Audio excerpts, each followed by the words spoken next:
ඔයාලගේ ගෙවල් වල හැන්දෑ වෙනකොට ගෙවල් වල මිනිස්සුන්ට ගොඩක් වෙලාවට තරහා එනවා. කේන්ති එනවා, රණ්ඩු වෙනවා.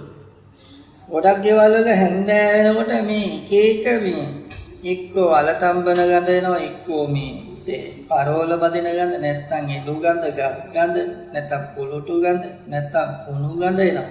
ඉතින් සමහර ගෙවල් වල සද්දපත් ඇහෙනවා. කොහොම හරි හැන්දෑවේ 6 ඉඳන් රෑ 10 වෙනකම් රේඩියෝ එකේ ටීවී එකේ ෆෝන් එකේ පිරිත් දාගන්නේ මේ කාණු කටවල් වලින්, টয়ලට් වලවල් වලින්, ගෙවල් වල ඇඳන් යට දොර ආස්සේ ගෙයි මුල්ලේ ඉන්න ප්‍රේතයෝ එළියට බහින වෙලා.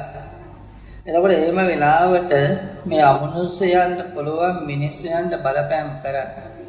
ඒ බලපෑම් කරපුවම සතුටෙන් ඉන්න මිනිස්සු සතුට නැති කරගෙන ගහගෙන මරාගෙන මහා දුක් අඳෝනාවක් හදාගත්තාම මේ දුක් අඳෝනාව තමයි අර යක්ෂයන්ගේ පෙරේතයන්ගේ සතුට.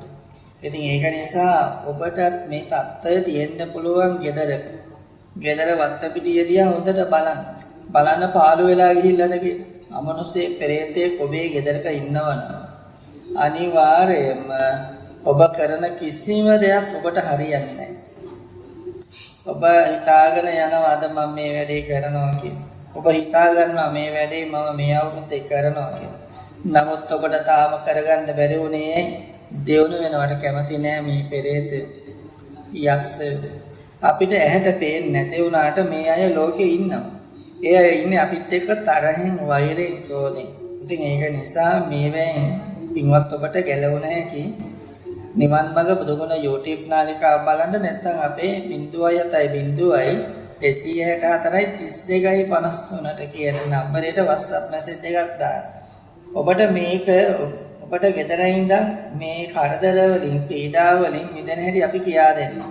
බුදුගුණ සිංහලෙන් දැනගෙන, දහම් ගුණ සිංහලෙන් දැනගෙන, සංඝ ගුණ සිංහලෙන් දැනගෙන වතුර භාජනයක් අරගෙන අටපාරක් පෙරලා ඒ වතුර එක බෝතල් 10ක ප්‍රමාණය වෙන්න පුළුවන්.